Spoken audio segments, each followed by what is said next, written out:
Isn't that's like the 80-20 rule, right? So 20% of your clients will give you 80% of their happiness. So you just try and focus in on them. No, but it doesn't work like that, right? At least because when you're focusing on 20% of your clients and like versus 80%, right? You can't win, man.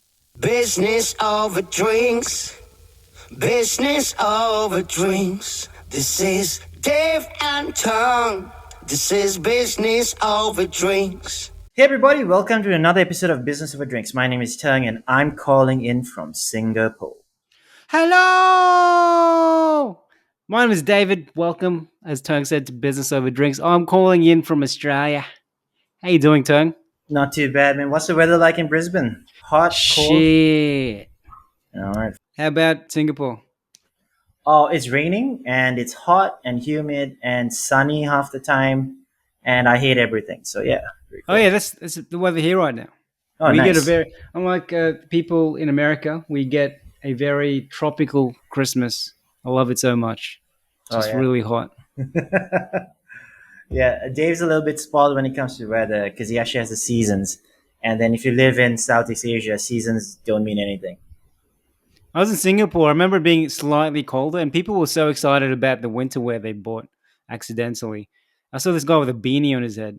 It was like 30 degrees Celsius. I think the coldest in Singapore was 25, if I'm mistaken. Yeah, that has happened a couple of times.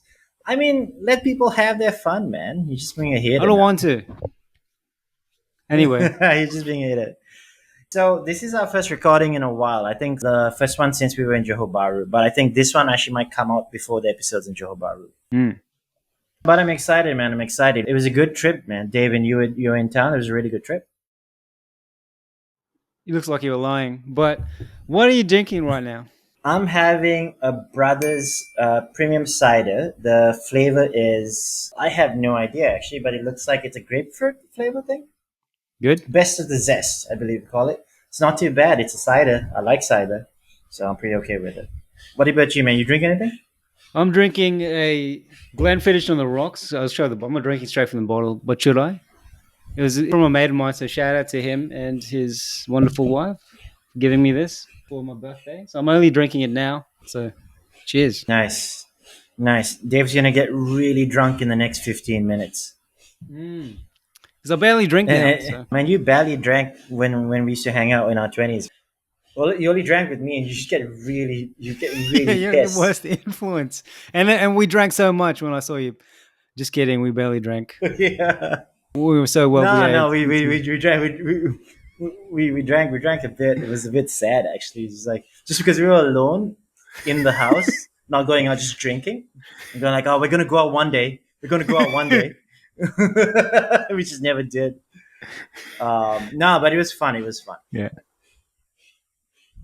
But yeah, so really exciting times. But I thought maybe in this podcast we should kind of talk about reflections for the last like 12 months, man, because we're recording this on December 23rd, so 2 days before Christmas. And around Christmas time, Dave just gives up on everything other than Christmas. So we thought best to do something now. Terng just insults me every Christmas. You're just smiling, man, but you're like you're just hurt inside. I can tell. Yeah, Terng just laughs at me every Christmas. But we'll go back. Maybe we'll talk about that on another podcast. Oh, soon. But I still want to bore everyone because we're already 4 minutes in. Before we start going on a tangent, what is a topic for this? Well, you've already talked about it, haven't you? Reflections for 2024, man. Things that we learned. So it could be anything. It doesn't actually have to be lessons because let's be fair, right? And I was thinking about this over the last few months because I've been going on LinkedIn saying, okay, cool, I should engage with more people. I should like put more posts up. Every time I went on LinkedIn and I was reading the posts and stuff, I just started getting sad. Like everyone's giving advice and stuff, but like, why? Like it's not good. It's not good advice. It's not interesting. It's not authentic. Like there are a few people, and honestly, there are actually, I would say there are quite a few people that do a really good job. You can tell that they put a lot of thought into it. The experience, the expertise is really apparent. And you can kind of see, okay, cool. They understand what they're talking about. They give me context, they're giving you the know-how, and they're not gatekeeping anything. Then you get a bunch of people who copy and paste the post that went viral and then just change one or two words or sometimes don't change anything. And they post it on their LinkedIn and say, look, engagement farming. I got really depressed when I saw that. So I just kind of promised myself that I'm not gonna do like lessons per se unless I feel like I actually am an authority to talk about it. And I don't think I'm an authority to talk about quite a few things. Maybe some, but not everything. So what kind of lessons are people? Because I'm not really on LinkedIn anymore. What do people say?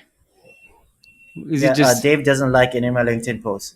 So, dude, it could be anything. You go if you're interested in HR, you're gonna have a bunch of HR people talking about hiring and firing, engaging employees. But a lot of times, it's the same thing being repurposed or same thing copied. Like you can't find original ideas anyway, and everyone's engagement farming. So sometimes it's original, but it's not authentic. What they're mm, doing is they're thinking, how do I get the most amount of engagement for this versus how do I share something that's really useful? Because it used to be the case, and at least my experience with LinkedIn when I first started using it was I could go on there and I would say 75% of the time, I kind of learned something, even if it's just a little bit here and there. I'd learn something because someone share like an interesting case study, or they'll put up like, hey, these are some of the stuff that I learned from the latest talk I went to. Again, and there'd be like 20 likes on it. So it wouldn't be like a massive post, but I'm like, hey, this is actually really useful. Or this is a connection that I can make because I think like maybe we can share ideas or something, right? And you'll obviously get overselling, but for the most part, it was pretty decent. Now it's kind of gone down like TikTok kind of ruined the algorithm for everybody, right? So they're basically just trying to push everybody's like, can I get the most amount of likes, comments, and stuff like that? For those where like, so I run an agency, Sync PR, and then one thing that we're doing now for 2025 is we're actually going to sit down and rethink our content and our social strategy. I put my hand up. We were looking at it, how do we kind of grab engagement, but now we're thinking, screw it, let's focus on everything else. Let's have great stories. Let's obviously do the basics, right? Great hook, great content, see whether we can capture attention, but let's focus fundamentally on telling a great story, educating, learning. but if you have a boss saying you should do better on LinkedIn, it's kind of like you need to get engagement because So we're what do you successful. define as doing better? So if a client says, hey, can you take over my LinkedIn stuff and can you get more engagement? So can you get more likes, more followers and stuff? I'd be Yeah. like, okay, cool. What does that return for that for a business? So engagement doesn't give you money. Engagement doesn't pay for anything. You might be able to build a community around you. I get it. But ultimately you're trying to sell something, right? So Mm. now if you really look at it, there are tons of brands and individuals that have great engagement but cannot use it for anything other than engagement. So it's Okay. just engagement. It's just a vicious cycle. It's getting engagement to get more engagement to get more engagement. Versus there are really smart brands that, okay, cool. They're like, hey, I'm going to get engagement, but I'm going to ramp up and build my value proposition so that everybody I'm engaging will buy something or Mm. will come to me for consultation or will buy an ebook or will do something like that, right? Mm. So how do you balance that? So engagement isn't evil, but engagement shouldn't be the only metric you're looking at. Mm. So But it's a mix of everyone just everything. thinks engagement. Yeah, engagement shouldn't be the end all be all. Engagement should be the conduit to success. Hmm. Yeah, man, that's just my angry rant about LinkedIn. But yeah, no. So Dave, why don't you kick us off, man? Why don't you tell me like your biggest reflection? It doesn't have to be a Yeah. lesson or anything, but like what have you learned? What have you Yeah. experienced? What mark is 2024 left on you? Yeah. I think the biggest lesson I learned in 2024 is just if you want to succeed in something, just to have absolute focus. I mean, it's definitely personal per person, but in my personal experience, having absolute focus on one thing rather than diversifying right away until like in the early stages of a project is so much better than trying all these things at once. And then someone may then say, "Oh, look at Elon. He's so successful. He has his hands in like so many different pies." But then he started off with one thing. He grew that one thing, and then now he can do whatever he wants. So that's one What did big he lesson start for me. off with? Actually, that's a really good question. Uh, he started off. Someone can correct me in the comments if I'm wrong, but he started off with like a maps app. That wasn't that successful. Then it slowly evolved into PayPal. I think he started off with X or some other name. I forgot the name of it, and then he merged with PayPal, and then he became Yeah, PayPal. I thought X was a payment company, and PayPal bought over his payment company. I I think it was X. It was think called so. something else. It had an X in it, I think. But before that, him and his brother started like a maps. They're trying to get into the .com boom, I think, and then it's like some maps app. But then it evolved into eventually PayPal. Okay. Um, But yeah, and I've gotten much better results with that. So just an example, let's say you're an electrician and then you see a course online for like Amazon drop shipping. So you start being an electrician, plus you start trying Amazon drop shipping, plus you start something else. Rather than, but if you're doing all these things and you're competing against another electrician whose sole focus is to be the best electrician in the country. That's all he does. He thinks, he breathes how to become the next best electrician in the country versus you who's trying to do all these different things. That person has a higher chance of winning. Doesn't mean they're guaranteed to win, but they have a higher chance because that's all their mission is. But then you can start drilling down from there. Well, then, all right, let's say you want to be the best electrician. What should you focus on? But I think just making that first step and just drilling down on that one thing you want to do has helped me personally a lot. Okay. No, that's really good insights, man. Or at least that's a really good. That's kind of like a. I wouldn't say it's an insight. It's more of like something you're practicing now, right? Yeah, yeah. I mean, it's Being a really common hyper lesson in focused. business for a lot of people, but to me, it just it helps me a lot. Yeah. How about you, man? Anything else besides hatred of Okay. LinkedIn? I actually dislike LinkedIn as well, by the way. No, no, I did. I don't hate LinkedIn. I just don't like the direction LinkedIn is moving. That's literally it. I think LinkedIn is really useful, but I don't hate it. I think it's useful Um. for corporate, though. What annoys me about sorry, man, just my rant for LinkedIn. What gets annoys me is No, when no, I no see worries, no worries. Let's ignore that. This is a podcast between two people, and let's focus on a single no, conversation. man, no, That's fine. man. Focus on me. So I'm joking, Karen. because a lot Karen, of Karen. I know my Okay. mates, and then when I see them post on LinkedIn, there's nothing like what they sound like in real life. It is so false. Like I get it Oh yeah, because you for need to do sure. that, right? You need to put it on a face, but it just annoys me a little bit. Oh, can I ask you a question? Yeah. You know me, right? Hmm. And you've seen some of my LinkedIn posts. Did you think anything I did was fake? No, I think your Like, language is do just you it think sounds anything? like how you text. Besides the hate, the bullying of me, I think you may have bullied me on LinkedIn already. I'm not sure.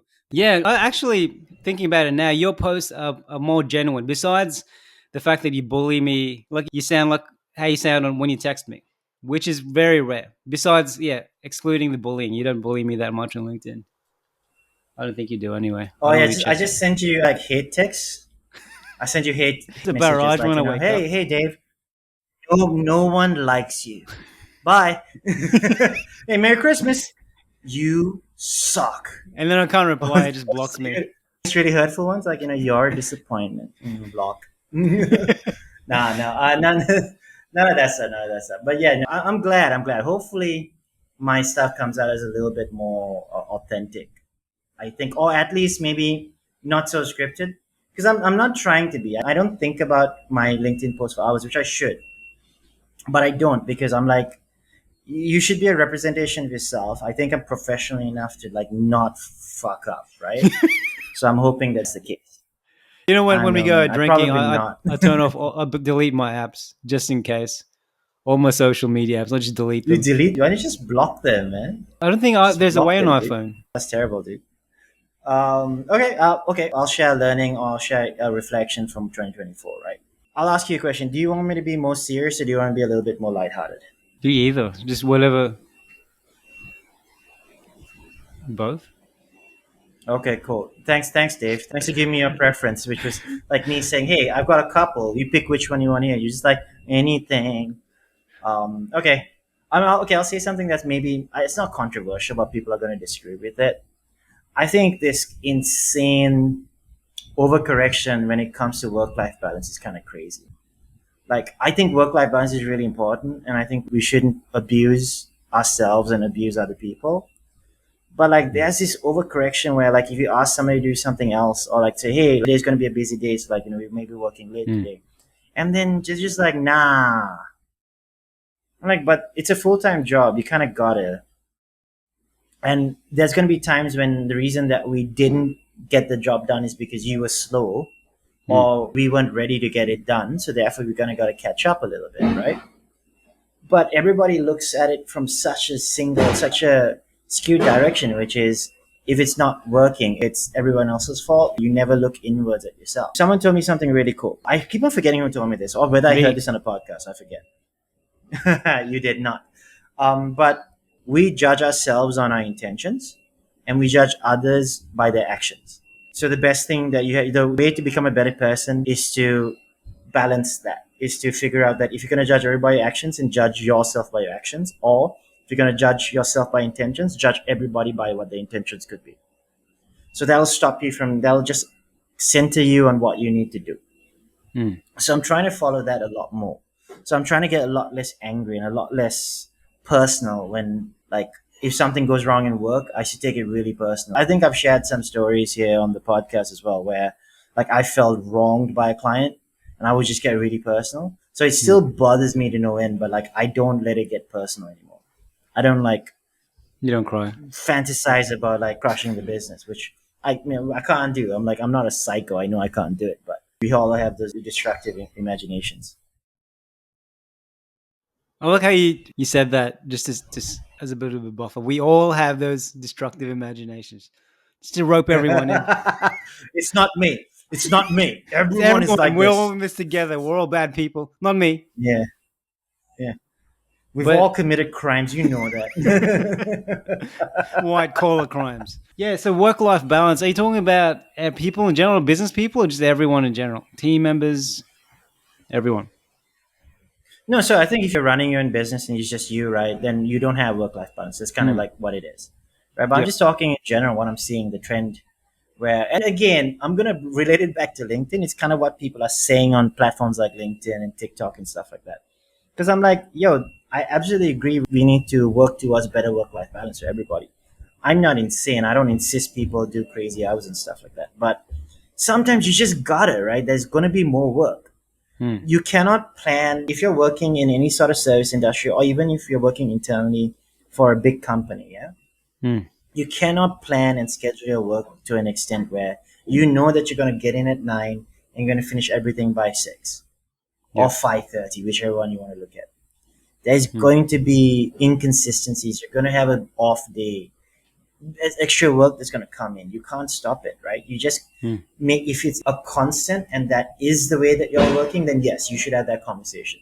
But if it's one off or like happens very rarely, like, cool, like let's just make sure it doesn't happen a little bit more than it should.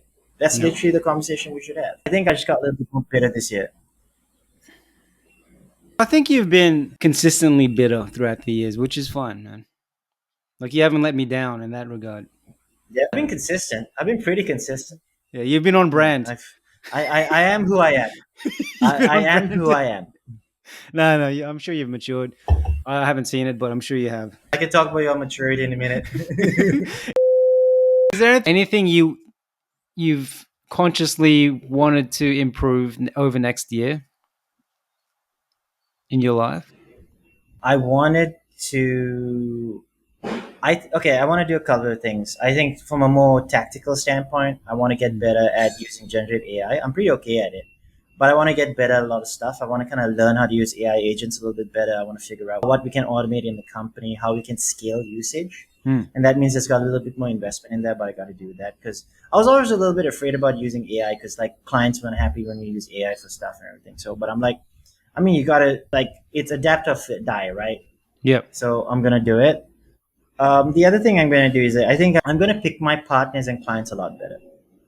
2024 was where I kind of saw a lot of, not a crazy amount, but I saw a lot of, for lack of a better word, selfishness when it came from partners and clients, because I think we still have great partners, we still have great clients. I'm always going to say that.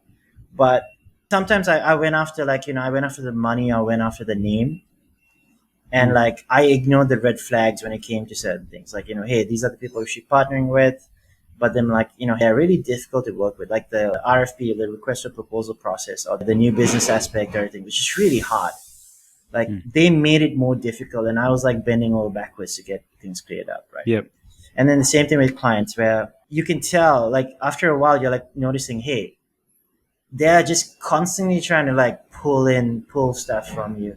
They're trying to squeeze blood from a stone at some point, and you're trying to squeeze blood from a stone just to get the information you need, and like that's gonna like suck. So I don't know how I'm gonna do it because like we gotta balance revenue, we gotta balance growth and all the stuff, but I gotta be a bit smarter with picking our partners, I think. Yep. Just on that, though, isn't that's like the 80-20 rule, right? So 20% of your clients will give you 80% of their happiness. So you just try and focus in on them. No, but it doesn't work like that, right? At least because when you're focusing on 20% of your clients and like versus 80%, right? You Well, can't win, man. You can't I scale. You mean, can't like the grow. that type of client. So you'll just think, okay, these 20%, I'm going to find more like them. Oh, yeah, no, I know. We're gonna try and focus more on that. But you ran an agency. I ran Hmm. an agency, right? Do you get to choose your clients? No, How but many then agencies do you know that get to choose your clients? You can say, "Okay, well, this guy sucks," but yeah, are you gonna turn down money all the time, man? That's a hard thing to no, do, but though. we Like, I changed. don't disagree with what you're saying, but it's hard. It's hard, but then we did certain things to filter out the ones we didn't want. We didn't always get the good ones, but we did, for example, the language and how we sell our product, the pricing point. So if we had a high, we just increased the price point. For ones we didn't, for those clients who we felt wouldn't, would give us just an absolute headache, we just gave them a really high price So point. that's a really good point that you bring up. Yeah. So what I looked at was, are we looking at the wrong thing? So what I mean by that is, are we looking at, are we trying to get like too low a value for a client, right? Hmm. But when I look back at all my clients, man, it was really weird because that kind of thing didn't really apply to us. Because I Okay. think we're at a weird middle-ish price point Yeah. where everybody like it's a mixed match of everything. Because we get really good clients that are really happy at this price point. Like they give us no trouble, they love how we work, and they're really easy. They're really good people to work with. And then you get others that kind of pay the same amount, a little bit more, and they're really shitty. Hmm. Like they're really fucking difficult to work with. They're like, oh, well, like we want this, we want that. We're like, whoa, look at the Yeah. contract. You can't get that, right? Yeah. So I think for me, because we tend to be like super middle heavy with the contract sizes, so Yeah. they're all kind of like consistent. It's not a great indicator for me yet. It's a great indicator for a lot of businesses. Don't get me wrong. I believe it's true 100%. I've seen it as well, but not for my agency specifically. Hmm. Yeah, but the rest of the stuff, man, it's harder. It's a hard thing to do. I Yeah. think you're on the right track, but it's just a hard thing to do E- in Everything's in easier in theory, right? in reality. Yeah, especially when you got a Yeah, bunch of bills to pay. yeah, man. I got a lot of bills to pay, man. I haven't been spending a lot of money at all. That's a lie. Sorry, I shouldn't laugh when I I saw say you that. buy a Rolex. No, No, you don't. You're like the cheapest person I know. yeah, I am. I'll say it publicly. I'm the cheapest person But it's ever, good. man, and I'm okay with it. What about you, man? Like, is there anything that you kind of like seen or like what you wanna take away, similar to what Yeah. you asked me? I don't know if I'll actually do this, but like, I hear this from all multiple sources all the time, multiple credible sources about the importance of sleep. Because I'm the type of guy who keeps trying to squeeze something in at the end of the night. And so many people have said, if you want to prevent getting cancer, dementia, aging, get proper sleep. Be the guy who prioritizes sleep. In theory, that's something I'm going to work on, but will I actually do it? I don't know. Yeah, you're aging, man. Yo, Dude, we're similar you age, look 50. We're the same age, man. but my memory has been really bad lately. No, I think it's because of lack of sleep. your memory, Yeah, my short-term memory just sucks. It dude. could also be because I got hit in the Honestly, head a bunch of times, but yeah. oh yeah, you did, man. You did, dude. Honestly, I've been getting better sleep now for about 2 years. It makes a world of difference. It stopped me from being able to pull all night. I'll say that. So it actually has a minor detriment, but like I think overall my health's been a lot better. I used to be work till like 3 in the morning, not an issue, and I'll go drink some water, have a shower, go back to work and stuff like that. Now, like if it's like coming to midnight, my head's already smacking on the table. I'm like, oh, I gotta go to bed, and then I just go to bed and I pass out. I try to hit 6.5 hours to 7 hours. I Yeah. try. I don't always hit it, but like it's pretty good. I used to sleep 4 hours a day. Yeah, that's it. 6.5, 7 hours to me is like amazing. I heard there's only a small percentage of I people who can love it. genetically sleep that little, but for most people, it's pretty dangerous. Yeah, no, it is really dangerous, man. Like it is super dangerous. I don't for a second doubt that it had a negative Mm. impact on my health, but I Yeah, didn't know. Like I couldn't sleep. yeah. But you think you'll be able to get more sleep? In theory, I should be doing it now, right? But I'll probably end up sleeping late again tonight. I'm just lazy sometimes too. I'm pretty inefficient. You'll What do you disagree mean with you're that. late? Oh, You I thought probably you're think I'm lazy the to most sleep. efficient person you've met, but I'm actually. This might shock you, but I'm pretty Can I inefficient. tell them a story about like a few years ago when you came to Singapore and we were working together? And can I tell them that story what you Yeah, did? right. Yeah, even I don't care. I'm gonna tell them the story anyway. So Dave and I were so this is about 5 years ago, I think. I think right before COVID, Dave and I were working together. It was in my house actually, and so we were just working and stuff. Was it in the library? And no, no, no, that was that too. But the first time he did it was actually in my house. We were seated on the couch and stuff, like you had your laptop on and everything. And then you said, "Oh, I'm gonna meditate for 10 minutes. It'll help me focus, right?" So that cool, right? So I'm working, and I look to my right, and he's snoring like he's out. He's seated upright and completely passed out. I was Like tired, I man. was like, "What are you doing?" You also passed out the next day. Yeah, it was morning, man. This is before I got more than 4.5 hours of sleep. I was tired, dude. He's like, "I've got so much work," and then he's like, "He's just out like a light." Oh, sometimes I take So I siestas. knew, I just real have a nap. special. I just have a nap. But then I don't get enough sleep at night, so that's causing it. You need to cut your naps to about 20 minutes each. So even if you have two naps, have one nap at 20, another nap at 20 minutes. Because anything over that apparently tricks your brain into thinking it's full sleep. And then Yeah. when you wake up, you get a headache or so you feel like shit. So like it's literally, I think 20, 30 minutes is the cutoff period And then before your brain thinks that, okay, you're really going to sleep. okay. And then if you wake up after 2 hours, it's just bad because does it break you from up? Yeah, Was you it feel like RI? shit most REM? times. Fair enough. So like on Sundays, right? A lot of times I have naps and stuff because I play basketball in the morning. I wake up really early and then I don't get a lot of sleep during the Yeah. weekend. So I thought, okay, cool. On Sundays, I'm going to try and catch up on a little bit of sleep. So sometimes I sleep for like an hour and I feel pretty decent. But sometimes it's like 2 hours and then I can't get out of bed for like another hour and a half. I feel terrible. Like I can't sleep, but like I feel shitty. Yeah. That's when I realized I got to kind of either have a short nap or I got to like lie down, try and get my body relaxed and then clear my mind, but maybe don't have it. One of I our try and guests, balance it out, man. Jace, she recommended, turning off all devices. I think we're both bad at that. Before you sleep, at least 1 or 2 hours, right? That helps. And what's helped That's with really hard, man. It's really, can you not doom scroll when you're lying in bed?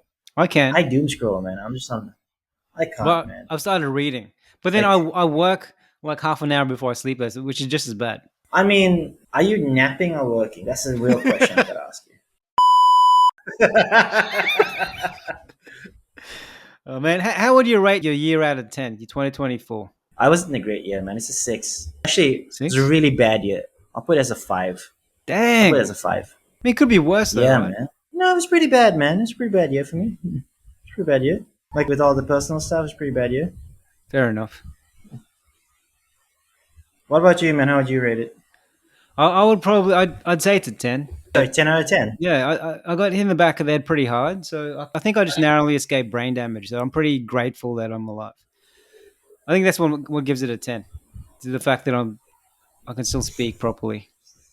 Would you say that you can't? Would you say that you escaped brain damage or, you didn't? Wait, Just like I you don't just know. didn't? What are you trying to say? I'm really slow. Nothing, man. It's like, no, I didn't say anything, man. See, this is the bullying. I'm reporting you, man. There should be a cyberbullying police. There is, dude, depending on the country, and there's like a lot of these policing, man. I hope they don't overdo it. Like Australia has got like a bunch of cyberbullying laws, man. You can't be banning social media for kids below 16, right? In Australia. I've got a really good joke about that, but All right. it's not appropriate for this podcast. But I've got a really good joke about banning social I media. already know what for it's going to be 16. about. That's No, you It's don't, man. nasty. There's a twist to it. Okay, well, tell me the joke. We can wrap up now, I guess. There's a twist to it. I don't want to hear that joke. I don't like jokes with twists. All right, man. Let's not do the joke, man. Do you want to take us out? Everybody's going to listen to us for too long. 2025 is going to be a amazing year. I hope. Oh. Yeah. Anyway, Merry Christmas, everyone. Don't forget to like and sub and comment and sign up to our newsletter. We may email you at some point Yeah, we will definitely email you. Just like really, really, just our personal thoughts. Hey, about you specifically. today I like cheese. I didn't like the post you put on LinkedIn.